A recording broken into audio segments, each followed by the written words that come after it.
December 6, 343 AD, this is the death of St. Nicholas. Yes, that St. Nicholas, the one who inspired Santa Claus. He lived in the 3rd and 4th centuries AD, born in 270, died in 343. He was of Greek extraction, having been born in modern-day Turkey. He lived in the late Roman Empire. This is after Caracalla declared universal citizenship to all residents of Rome. Constantine legalized Christianity during St. Nick's lifetime, that was 313 AD. He did that with the Edict of Milan after his famous conversion. But Christianity would not become the state religion of the Roman Empire until 4 decades after St. Nick's death. So he certainly was at an interesting time and place to be alive. December 6th, the year 1240 AD. This is the final day of the Siege of Kiev, a nearly 2-week-long siege. And this is the day the city falls to the Mongols, led by Batu Khan. Of course, the Mongol conquest ripped across most of Eurasia after Genghis Khan rose to power, started in China, put an end to the Islamic Golden Age, and now, after the year 1240, after the fall of Kiev, the Mongols would be free to advance further into Central Europe. They were a seemingly unstoppable army because of their nomad horse archer tactics. And I'm sure most of my viewers already know by now, a significant proportion of the entire globe is descended from Genghis Khan, because that's just how much rape he did as he conquered one civilization after another. One of the few people in all of human history who can compete with Joseph Stalin for how many deaths they're responsible for. That is something that, thankfully, you don't see every century. December 6, 1492. This is during the first journey of Columbus to the Americas. But after he had already landed on other Caribbean islands and spent time exploring there, this date was the first time he lands on Hispaniola. That is the island that currently is split between Haiti and the Dominican Republic. And at the time Columbus landed there, it was inhabited by a group of natives called the Taino people. Now, the modern Dominican population still has some Taino DNA left in them. However, by and large, for the most part, the extremely brutal day-to-day life of slavery on a Caribbean plantation pretty much completely wiped out that people group and their way of life. December 6, 1534, the city of Quito is one of the earliest permanent European settlements in the Americas, founded by a conquistador named Sebastian de Belalcazar. You can see his statue right here. The city itself, full name San Francisco de Quito, is currently the capital city of the nation of Ecuador. December 6, 1790, this is the day that U.S. Congress moved from New York City to Philadelphia. This was early in the nation's history, but after the Revolution and after the Constitutional Convention, 1787, this was one of the first couple years that Congress was operating under the new Constitution, and this was after an act in July of that year, declaring that a more permanent capital city for the nation and national government affairs would be located on the Potomac River. Construction of that city began soon after this move from Congress, 1791, and the city itself was built up around those government buildings. December 6, 1865, the state of Georgia ratifies the 13th Amendment to the U.S. Constitution. The 13th Amendment was the one having to do with involuntary servitude, otherwise known as slavery. And this was after the Civil War, beginning of the Reconstruction. Several southern states at the time all ratified this amendment within a few weeks of each other, and there were also 2 other constitutional amendments, the 14th and the 15th, that came around the same time, shortly after the Civil War. If there would be anything that would prompt several constitutional amendments, it would be a large-scale war of secession that nearly tears the entire nation in two. December 6 of the year 1884, this is the day that the Washington Monument in Washington, D.C. was completed. Standing at just under 555 feet tall, at the time of its completion, it was the largest structure in the world, maintained that title for 5 years until the Eiffel Tower in Paris was completed. It is currently still the 3rd largest memorial tower in the world. They started building this puppy in the year 1848. I know, that's almost 4 full decades before it was completed. That's because they paused construction in 1854 and didn't resume until 1877. That was a little while after the Civil War. I can imagine when they resumed they would have wanted to revisit those architectural plans as well. Even so, even with the long pause, it took an extremely long time to build, but I think this was worth it. It stands as a monument not only to Washington, but to what Americans can do.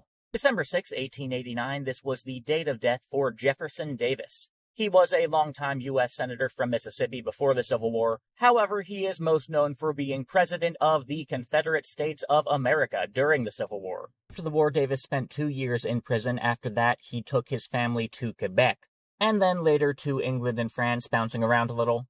finally settling back in the United States, eventually writing a couple memoirs. Also delivered a eulogy for Robert E. Lee. December 6, 1907, the worst mining disaster in American history. This was a coal mine explosion in a place called Monongah, West Virginia, at a mine run by Fairmount Coal Company, and 362 workers died in this event.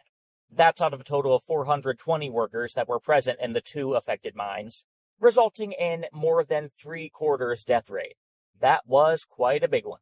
December 6, 1892, this was the date of death for one Mr. Werner von Siemens. He lived in the Kingdom of Hanover at the time that was the German Confederation. Now, you may not have known anything about this man before, but you may recognize his name. He is the founder of the Siemens Company. He was an electrical engineer in the early age of electricity. And his company, today it's still around, it's still a big international company. And if you know where to look, they are involved in quite a lot of electrical system designs, even to this day. December 6, 1904, the Roosevelt Corollary to the Monroe Doctrine. This was a policy articulated by President Roosevelt, that is, Teddy, the good Roosevelt, in his State of the Union Address, 1904, stated that the United States could interfere in the internal affairs of Latin American countries that were, quote, guilty of chronic wrongdoing or an impotence which results in a general loosening of the ties of civilized society, end quote. And Teddy spoke softly and carried a big enough stick with gunboats to back this up. I myself, off the top of my head, can think of a handful of Central and South American countries that are undergoing a general loosening of the ties of civilized society. Very nicely put. December 6, 1912, this was the date of discovery for the Nefertiti bust. This was a limestone bust of Queen Nefertiti of Egypt, dating back to the 14th century BC. And the significant part about this is Nefertiti was the wife of Akhenaten. If you know anything about Akhenaten, he is the one who attempted to reform the Egyptian religion. He attempted to shove monotheism down the Egyptians' throats, asking them to worship a god known as Aten. And the Egyptians did not like this. They did not like this so much that after Akhenaten's death, they decided to destroy all record of him, up to and including damaging any statues that they could find of him. We actually do have a surviving bust of Akhenaten as well as this bust of Nefertiti. And given their legacy, it is surprising and fortuitous that these things survived and were able to find them. December 6, 1916, this is the final day of the Battle of Bucharest in World War I. Bucharest is currently the capital of Romania, and on this day in 1916, it fell to the Central Powers, that is, the Ottomans, the Germans, the Bulgarians, and the Austro-Hungarians. The defenders of the city did put up a valiant fight, but they ended up losing 60,000 soldiers to the enemy's 10,000 losses. The Central Powers, of course, did have a much larger force coming in to capture the city. December 6, 1917, the Finnish Declaration of Independence from the Russian Empire. This was one result of a movement for greater national identity in Finland. Also came at pretty much one of the best times you can think of for a breakaway state trying to separate from Russia. This was during World War I. This was in the final months of the Tsardom, the final months of the Russian Empire. Just a short 3 months before the February Revolution, where the government of Russia collapsed, to be replaced by an interim government, and then later, after the October Revolution, to be replaced by the Bolsheviks. But that's a story for another time. December 6, 1917, the Halifax explosion. This happened in a place called Halifax, Nova Scotia. This happened when a cargo ship carrying lots and lots and lots of heavy explosives was damaged, and it went boom, and the result was between 1,700 and 1,900 deaths. Not just from the explosion itself, but also from falling debris. It's reported over 9,000 people got injured by the falling debris. And up until this point, this was the largest artificial explosion that had ever happened. But 1945 would blow that record out of the water. Get it? Blow it out of the water. Puns. December 6, 1921, the Anglo-Irish Treaty. This was a treaty signed in London that ended the Irish War for Independence and established the Irish Free State. December 6, 1939, the Winter War. This is the one where the Russians tried to invade Finland before and during the Second World War, and on this day, a pretty bulky Soviet army trying to invade southern Finland runs into the Mannerheim Line, which is a line of defenses, the army of Finland defending their homeland, and the Soviets come to a screeching stop. This is the beginning of the Battle of Taipale, which is a series of fights during this war. December 6, 1941, this is the opening of Camp X on the shores of Lake Ontario, otherwise known as Special Training School Number 103. This was a place where British and Commonwealth secret agents were trained during World War II. December 6, 1973. Something sort of easy to overlook, Richard Nixon actually had two vice presidents. The first one, Spiro T. Agnew, what a name, he resigned. And Gerald Ford was the one that replaced him for the last year of the Nixon presidency. Ford was actually House Minority Leader in the House of Representatives before Nixon chose him for that role. And on this day, the House of Representatives voted overwhelmingly to approve Ford as the new vice president. This was in accordance with the 25th Amendment, procedure, and following a Senate vote of similar overwhelming approval 1 or 2 weeks earlier. And funny enough, Gerald Ford would later become president after Nixon resigns. December 6, 1974, this was the date of death for Nikolai Kuznetsov. He was one of the higher-ups in the Soviet Navy. He was by and large in command of the Soviet Navy during World War II and the Winter War. December 6, 1975, this is the beginning of the Balcombe Street siege. This happened when a group of provisional IRA members took hostages and had a standoff with police in London.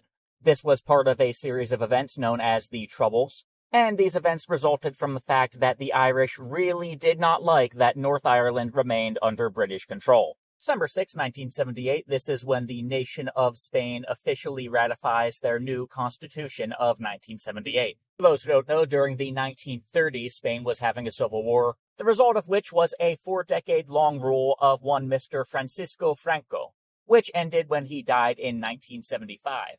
Following that, the nation took steps to transform itself into a more democratic form of government, something where power was more equally shared between the various political factions. And this new constitution was a big step towards that. December 6, 1985, this was the date of death for Mr. Carroll Edward Cole. He died by execution in Nevada. He was a famous serial killer and cannibal suspected of killing dozens between the years 1947 and 1980.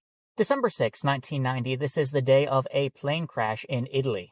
This was an MB-326 military jet, and during its flight on this day, there was a fire in the cockpit, causing both pilots to eject and parachute out of the plane, which that part is completely reasonable. The bad part about this, though, is it left a burning plane completely unattended in the air. And something law of gravity. The plane just so happened to come down on a school in a town called Bologna, Italy, where it killed 12 people and injured 88 others. The pilots were convicted of involuntary manslaughter and got 2.5 years each. However, they were later acquitted upon appeal.